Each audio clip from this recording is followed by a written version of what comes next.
आपका अपने channel youth power for study में। आज हम देखेंगे पुष्यभूति वंश या वर्धन वंश। तो आपने हर्षवर्धन के बारे में सबने सुना होगा, लेकिन इसके वर्धन वंश के जो संस्थापक थे, या पुष्यभूति वंश भी कहा जाता है इसे, इसके संस्थापक कौन थे? तो इसके संस्थापक थे पुष्यभूति स्वयं, इसलिए इस वंश को क्या कहा जाता है? पुष्यभूति वंश। तो पुष्यभूति वंश के बारे में बहुत ज़्यादा जानकारी नहीं मिलती है, बस ये इम्पोर्टेंट है कि पुष्यभूति वंश के संस्थापक कौन थे? तो वो थे पुष्यभूति, ठीक है। और इनकी राजधानी कहाँ थी? इसकी राजधानी थी थानेश्वर। थानेश्वर किस जगह पर है? वो है हरियाणा में, ठीक है, ये है हरियाणा। अगर आप कोई भी पीसीएस का एग्ज़ाम दे रहे हैं तो उनके लिए लोकेशंस बहुत ज़्यादा इम्पॉर्टेंट हो जाती हैं। वनडे एग्ज़ाम के हिसाब से तो जो फैक्ट हैं वो बता ही दिए जाते हैं, लेकिन लोकेशन, अगर पीसीएस की बात करें तो पीसीएस में लोकेशन बहुत ज़्यादा इंपॉर्टेंट हो जाती है, और लोकेशन जरूर पूछता है उनमें कि ये पुराने नाम दे देगा और उसे नए नाम से मैच। जैसे कि थानेश्वर आ जाए तो थानेश्वर किस जगह पर था? तो किस जगह पर था? हरियाणा में, ठीक है। तो इसके जो इसके जो सेकेंड राजा थे वो थे प्रभाकर वर्धन। प्रभाकर वर्धन के दो पुत्र थे, राज्यवर्धन और हर्षवर्धन, और एक पुत्री थी राज्यश्री, ठीक है।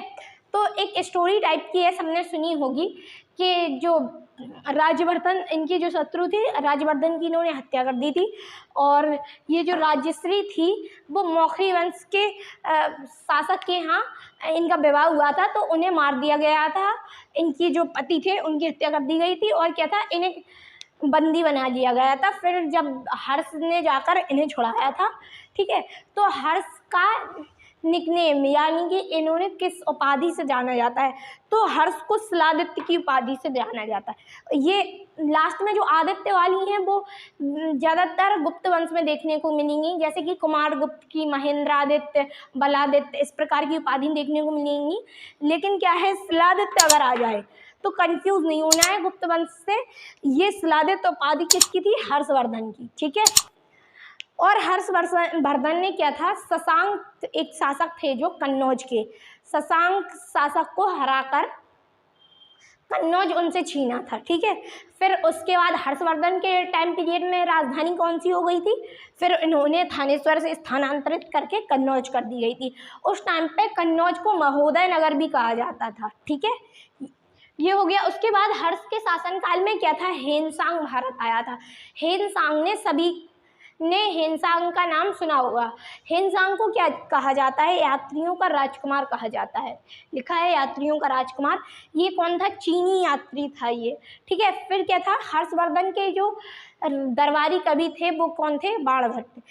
कभी कभी प्रश्न पूछ देता है कि बाणभट्ट किसके दरबारी कवि थे? तो किसके दरबारी कवि थे? हर्षवर्धन के, ठीक है। तो ये हो गया, बाणभट्ट हर्ष के दरबारी कवि थे, और इनकी रचनाएं कौन कौन सी थी?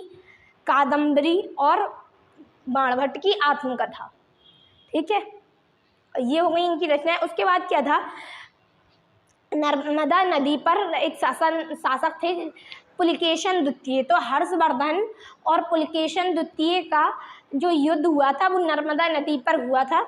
उसके बाद क्या हुआ था कि इन्हें, हर्षवर्धन को पुलिकेशन द्वितीय ने पराजित कर दिया था, ठीक है। स्टेटमेंट सीधा सीधा ये मिल जाता है कि किसने हर्षवर्धन को नर्मदा नदी के आगे बढ़ने से रोका, यानी कि अपने क्षेत्र विस्तार करने से रोका। तो किसने रोका था? पुलिकेशन द्वितीय। तो ये हो गया हमारा वर्धन वंश। वर्धन वंश में हर्षवर्धन ही इम्पोर्टेंट है।